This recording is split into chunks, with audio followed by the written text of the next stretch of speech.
समाचार अब तक, सत्य का साहस। नमस्कार, मी नेहा आणि आपण बघत आहे समाचार अब तक। बघूया आजच्या काही ठळक बातम्या। आज दिनांक 12/8/2024 रोजी जिल्हा परिषद समाज कल्याण विभागाद्वारा मान्यता प्राप्त विदर्भ आदिवासी विद्यार्थी वसतिगृह लक्ष्मीनगर नागपूर येथे माननीय किशोर भोयर, जिल्हा समाज कल्याण अधिकारी, जिल्हा परिषद नागपूर यांच्या मार्गदर्शनात सामाजिक न्याय व अधिकारिता मंत्रालय मार्फत नाशमुक्त भारत अभियान राबविण्यात आले।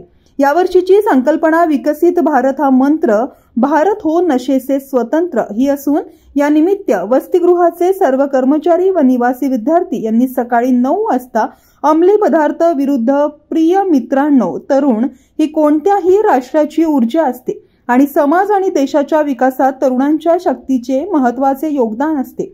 त्यामुळे जास्तीत जास्त तरुणांनी ड्रग फ्री इंडिया या अभियानात सहभागी होणे अत्यंत गरजेचे आहे। देशासमोरील हे आव्हान स्वीकारून आज आपण नशामुक्त भारत मोहिमेअंतर्गत एकत्र येत आहोत आणि केवळ समाज, कुटुंब, मित्र मैत्रिणींनाच नव्हे तर स्वतःलाही व्यसनमुक्त करण्याचा संकल्प करतो। कारण बदलाची सुरुवात स्वतःपासूनच व्हायला हवी आणि म्हणून आपण सर्वांनी मिळून आपला जिल्हा व राज्य अंमली पदार्थ मुक्त करण्याचा दृढ संकल्प करूया। मी प्रतिज्ञा करतो की माझा देश अंमली पदार्थ मुक्त करण्यासाठी मी माझ्या क्षमतेनुसार शक्य ते सर्व प्रयत्न करेन। जय हिंद अशी प्रतिज्ञा घेतली व व्यसनमुक्त संकल्प पत्रावर स्वाक्षरी केली। या निमित्त व्यसनमुक्त विषयावर पोस्टर स्पर्धेचे आयोजन करण्यात आले व त्यांचे प्रदर्शन भरवण्यात आले।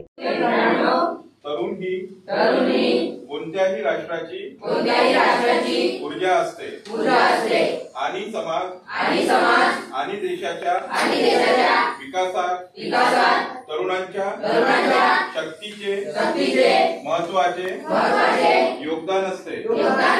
त्यामुळे जास्तीत जास्त तरुणांनी ड्रग्स फ्री इंडिया अभियानात सहभागी होणे अत्यंत गरजेचे आहे। देशासमोरील हे आव्हान स्वीकारून आज आपण नशामुक्त भारत मोहिमेअंतर्गत एकत्र येत आहोत आणि केवळ समाज, कुटुंब, मित्र मैत्रिणी नव्हे तर स्वतःलाही व्यसनमुक्त करण्याचा संकल्प करतो। कारण बदलाची सुरुवात स्वतःपासून व्हायला हवी। म्हणून आपण सर्वांनी मिळून आपला जिल्हा व राज्य अंमली पदार्थ मुक्त करण्याचा दृढ संकल्प करूया।